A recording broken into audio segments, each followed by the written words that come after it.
Hi guys, it's Jackie, compulsive gambler, and so much more. As you can see, it's a new background, and had it not been so sunny, then you would probably see how blue the sky is. Maybe I could even do like that. Let's see. There we go. There we go. So, as you can see, I'm on an island. I am back in the Caribbean. I am a Caribbean girl and have always been. And I will tell you this, that I did have a relapse after the last video, pretty much the day after. And it was a one-day thing. I came to terms with it and moved on. So now I am at day 12 and I am loving it. I haven't really had time to think about gambling.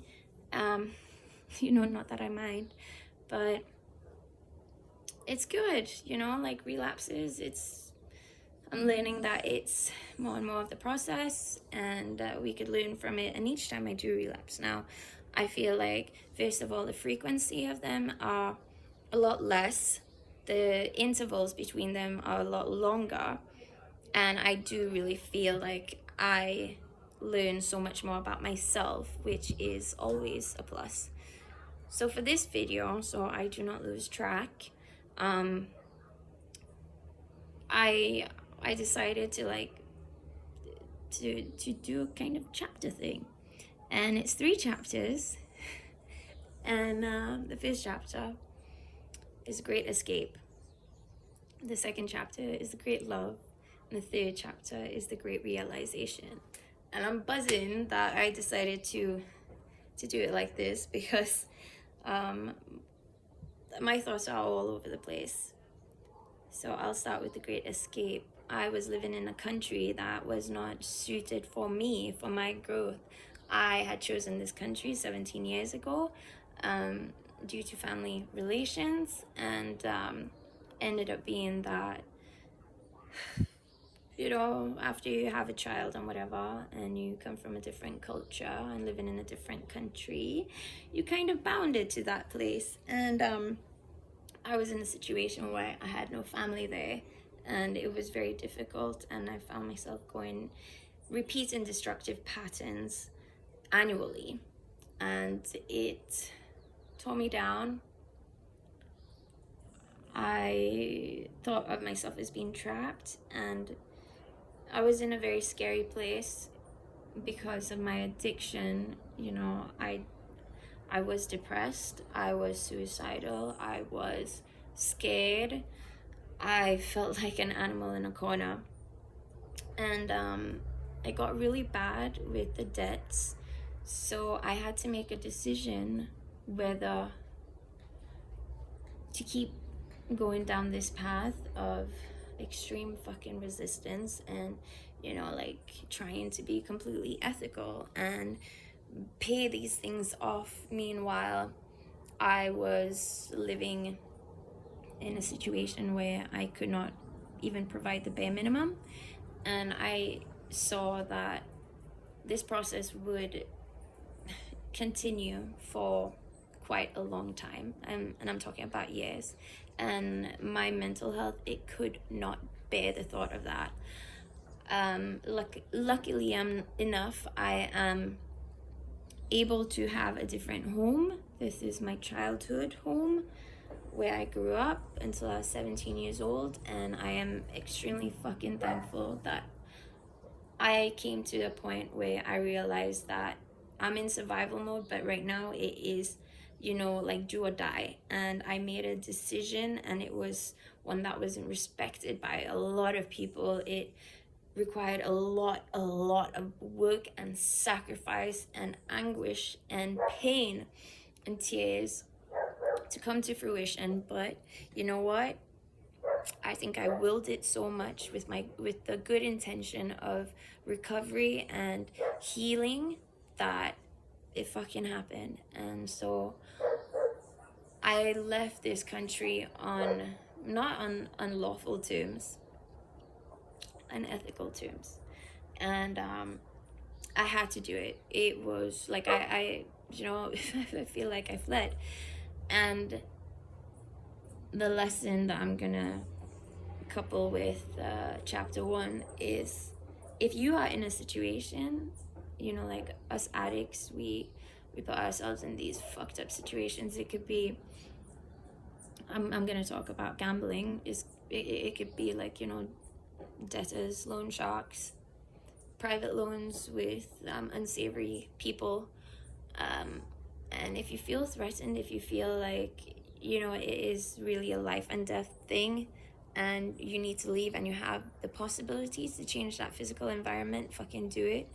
Because when you are living in, you know, a survival mode in that high cortisol state, you are not going to think clearly, and, you know, the chances of you burning out is quite high the longer you are in that mode.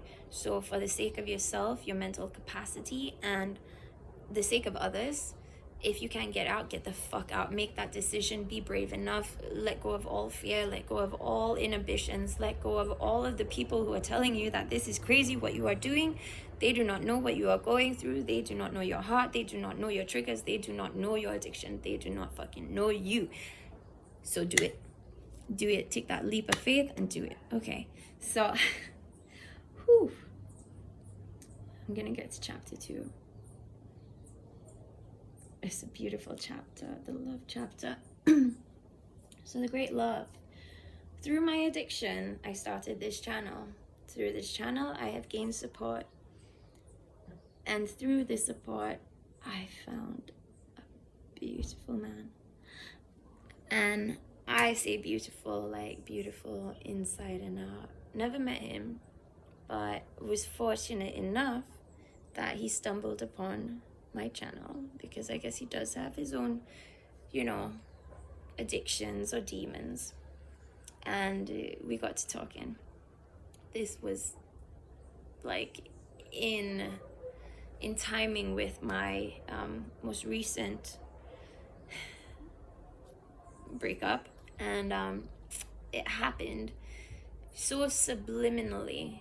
I was going through a really bad relapse, and I did not think that I would be able to get myself out of it, and I did not see any light. You know, sometimes you could see those like tunnels of light and I did not see that. And he woke me up. He lit a fire under my bum, and I loved it, and his energy and his transparency and his eyes. Oh, so if you're listening, you are a beautiful person, and I absolutely adore you.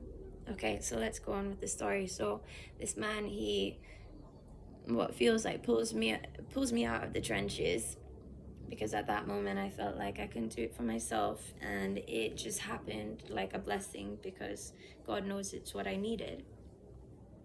We continue this virtual relationship, and well, of course, we decide to meet. Everything, it's a fucking fairy tale, isn't it? We meet on YouTube. What are the chances out of all of these videos you stumble across mine and we have a connection? We start meditating together. We start speaking about our healing journey together, that we want to share this healing journey, that we want to get married, that we want this, we want that. And it is so loving and warm, and I've never felt that way before, and that's a blessing. So we decide that we want to meet. It coincided with my trip here. One of the stop-offs, it was in London, and it would be an overnighter, and it would be the perfect moment to, oh my gosh, like, could you believe that, walking out of the airport and meeting this person that you feel has saved you, that you love, that you are in love with for the first time, that was the plan. There's a helicopter flying overhead, in case you hear this noise, but just let it fly by. Maybe you might see it. You see it? Anyway, okay, so we decided to meet, we start planning this, and I start fantasizing about the first meet. I'm dreaming about it, and we're having this amazing connection. Not just falling in love with the idea of this first meet, but falling in love during the process, and awakening these new feelings. And okay, so we're gonna meet in London, right? My fucking self-sabotaging self decides the night before, it could be a little bit about the drink. I did have a few drinks, after all the goodbyes, and I just fucked up the situation. I just started writing that I need more, and not in a nice way. I mean, it was very aggressive. It was demeaning. It was pure ego. And unfortunately, I had to check myself the day after I admit to it, but that was too late. That was too late, because while boarding the flight to London, I still did not know if this person was going to meet me or not. And I was sitting down in my seat. The air stewardess is saying to, put on flight mode or turn off devices. And I still don't know if he's coming. After this entire time, over a month, and I don't know if he's coming. My heart is racing, because this person could possibly be my everything, my partner. But I asked the question, are you coming, yes or no? About to take off. I receive a no. I'm gonna tell you, this has to be one of my top 10 embarrassing moments. And I started wailing in my seat next to my child. And I was so heartbroken. And when you're in the air, you can't really be okay, let me resolve this situation, let's speak. No, you're sitting down there and you can't do anything but be with your thoughts and your feelings, or sleep, or drink, or watch a movie. So I sat with my emotions, and I was so disappointed, and I was so angry, but I knew that this was just, I still felt like, it could still happen. I held on to that, but I was just crying. I was sobbing so much until I fell asleep. Get to London, he's not there. Have to change airports. Arriving there at 12 o'clock in the night at the hotel. This is after maybe about 26 hours into flying. And I'm absolutely knackered. So disappointed, so heartbroken. And then boom, it hits me. And this has to do with life, recovery, healing, whatever. It hits me that my triggers have been showing me this the entire time. I have been repeating this cycle the entire time. I have been looking for the most unavailable person, because I am the most unavailable person. I am what I thought I was looking for, which is masculinity. I was looking for femininity. I was looking for me. That love that person showed me, it was enough to get me out of the trenches. It was enough to show me that, Jackie, you could do so much with who you are. But maybe I needed that mirror to show me, and maybe he was my mirror, because I've always been other people's mirror. Holding that mirror up and showing you what the world sees you as, not what you see yourself as. And in those moments of feeling utterly disappointed and feeling heartbroken, I realized that love was meant to teach me that you need to love yourself. And you know, like, we hear that all the time. And it's difficult to love yourself when you've been an addict for so long, or when you feel like you've disappointed people for so long. It's difficult for you to accept love, to feel self-worthy. And in that instance, where it felt like this entire future that I had pretty much, you know, created in my head, developed in my head, was crumbling, I found this immense love for me, because first of all, I realized I fucking got out of a situation, of a country where I was running for my life, where I was deteriorating. I found the strength to make that decision. I found the strength to put myself out there, to wear my heart on my sleeve for a person I have never even met, and to give my light and to give my energy to that person. And that is beautiful. That is strength. I found the strength to bear my emotions on fucking YouTube. You know, I'm a strong person. I want to believe that. And I love that about me. I'm resilient. And I think everybody who's living with addiction, you know, if you are living, if you're still an addict, you have a little extra, you know. Don't let anybody take that away from you. You do. So that love of mine, you know, I guess the relationship kind of dissolved with him not coming. And I have my views on that. But what long haul flights teach you is patience. It is patience, because you can't really do anything about anything. And I realized that, oh yeah, sorry, we're in chapter 3. Okay, let's go. We're starting chapter 3 off now. The great realization. The long haul flight, this was like flight number 4. I am realizing that patience is what was lacking for me. Patience for myself. I have been so impatient with relationships, one after the next. Why? And why is it a trigger when I'm not in a relationship? Loneliness and boredom. But it's just because I'm scared to be with myself. Yeah. Are you scared to be with yourself sometimes in your thoughts? I bet you are.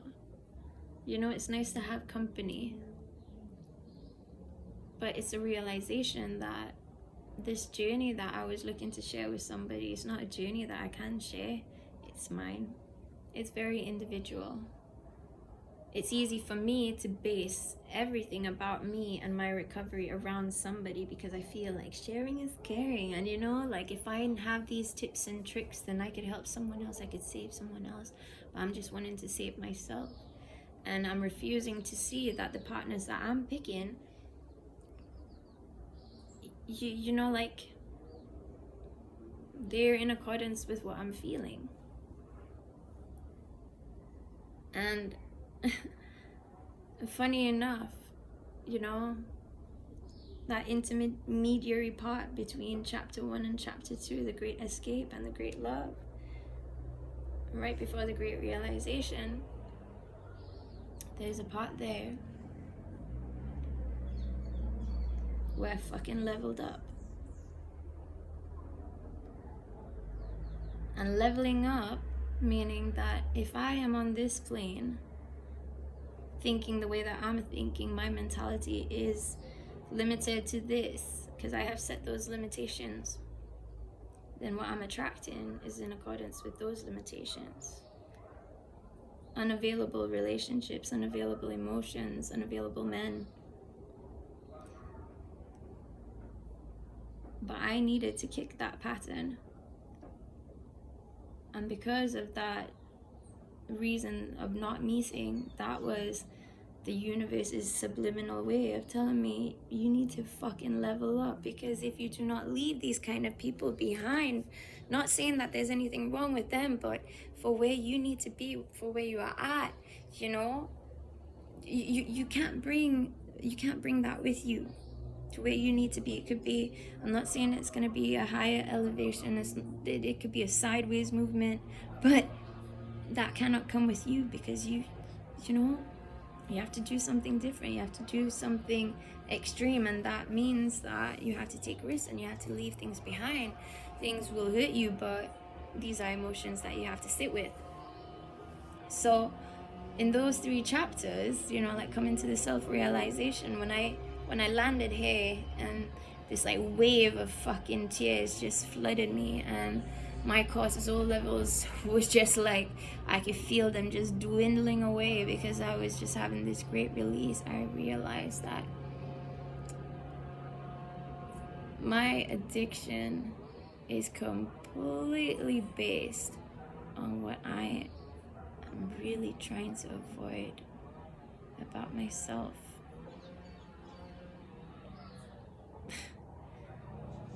I fucking sabotage myself because I feel like I cannot love myself. I am going to figure out why, but for the time being, those of you who like actually stuck around to the end of the story, it's like really, really long and might not be the best told story, but it's my story. Those of you there in this really weird part of your life, in your recovery journey, and things are like working out for you, and at the same time it feels like they're working against you, take the path of less resistance. That's what I'm learning, you know, when you cannot really make a decision, take the path of fucking less resistance, because that's normally the path that you're meant to take. It's God's plan, it's the universe's plan. Realize what people are for you, lessons or blessings. You, my darling, you are an absolute blessing and a lesson, because had it not been for you, I would not have been here. That's a blessing. I would not have felt that love. That's a blessing, the lesson. I would not have felt that heartache, which would have propelled me to really sit down with myself and figure things out and try to start figuring things out. And everybody here, just remember, you're not a fucking tree. You're not. Like, we could put roots down in so many places. If your outer environment is fucked up and it is not conducive to where you need to be, you won't be receiving those blessings, because why would you get blessings in a place that is not meant for you? Blessings keep you. Blessings maintain you. Why would you be maintained in a place like that? So get the courage and leave if you have to. I don't know if this was a, you know, like a gambling video or just like a vlog or a diary entry, but I did say that I was gonna, you know, leave a video within 48 hours. I wanted you guys to see a little change, and, you know, maybe spark that light in somebody and show that it is possible, even with like fucking debts and running away and whatever. It is possible to get to a different place, to get to a different mind frame. And I'm just wishing you all the best. I will be posting, you know, like more videos, and they will be shorter than this because this was a really long one. But for the time being, I'm really thankful for all of the new followers, for all of my, you know, like my for all of my day ones. And I do pray a lot, and I do pray for all of you. And, you know, if you are feeling down, there's not that much that somebody else could do for you to really authentically raise that but yourself. So remember that the power is in you. It sounds cliche, but it really is. And you know, if you're hurting, I pray that you find some comfort. If you're gambling, fucking stop. And yeah, so that's it. I am gonna go to the beach now, and I love all of you. I hope this video was okay, and until next time.